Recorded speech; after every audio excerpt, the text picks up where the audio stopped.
Paul a prié pour les saints, afin qu'ils soient remplis de la connaissance de sa volonté, avec toutes sortes de sagesse et d'intelligence spirituelle, Colossiens 1:9. L'intelligence implique un sens ou une compréhension plus complète de ce qui est connu, avec la faculté d'appliquer cette connaissance à sa valeur juste. C'est une question d'appréciation ou de perception intuitive de la nature cachée et de la tendance des choses, qui diffère de l'impression simplement extérieure produite sur les sens et qui demande la pensée et le raisonnement. Il peut se trouver quelque chose de cela, comme nous l'avons vu chez les personnes douées naturellement d'une intelligence ouverte et vive. Mais l'intelligence spirituelle est quelque chose de plus. C'est cette faculté de l'esprit renouvelée, une vision intérieure, une perception, un sens, une appréciation à l'égard des choses divines qui est l'œuvre du Saint-Esprit. C'est la faculté qui donne à celui qui la possède une assurance intérieure de ce qui est de Dieu et ce qui n'est pas de Dieu.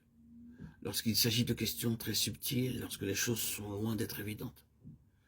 Ce discernement ou ce jugement peuvent n'être pas toujours expliqués pour commencer et n'avoir pas toujours de raison d'être. Ils sont tout simplement là et très réels pour ceux qui les possèdent. L'intelligence spirituelle est l'une des choses les plus importantes dans l'équipement de tout chrétien revêtu d'une responsabilité. Donner à quelqu'un une place de responsabilité dans les choses de Dieu, ou que quelqu'un prenne une telle position sans qu'il possède cette capacité, ce sera compromettre l'œuvre de Dieu et mettre tous ceux qui y sont liés dans une situation fausse et dangereuse. Il faut plus qu'un simple bon sens commun et un bon jugement naturel dans les choses éternelles et spirituelles. Le seul objet, le seul but prééminent de cette faculté spirituelle, c'est la connaissance de Dieu, et peu importe combien grande et complète est la connaissance de l'homme dans les choses naturelles. La seule condition indispensable pour avoir une responsabilité dans l'œuvre spirituelle, c'est de connaître Dieu dans une mesure qui dépasse toutes les capacités ou les possibilités naturelles. Aucune capacité de pouvoir remplacer l'intelligence spirituelle. Il faut que tous ceux qui sont touchés par ce qui est dit ou fait trouvent dans celui qui parle et qui agit une connaissance personnelle, réelle, vivante et véritable de Dieu. Une intelligence spirituelle profonde. C'est une question de très grande importance que de pouvoir faire la distinction entre l'intelligence spirituelle et profonde.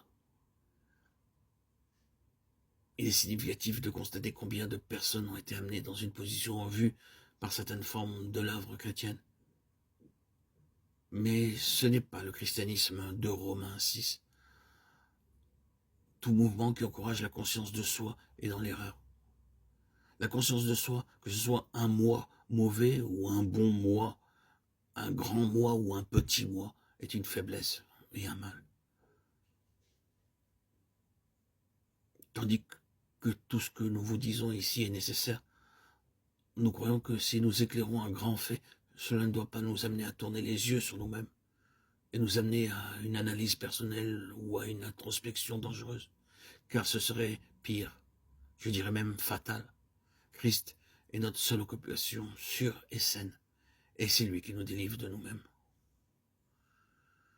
Il faut que nous ayons fait une expérience fondamentale et décisive, afin que nous sachions, par une loi établie, un gouvernement intérieur, si nous franchissons la ligne de Christ pour revenir à nous-mêmes, dans nos propres âmes. Un chemin simple, humble et désintéressé est un surchemin. Ne cessons donc jamais de nous appuyer sur le Seigneur dans une faiblesse consciente, de peur d'agir dans l'âme et non dans l'esprit.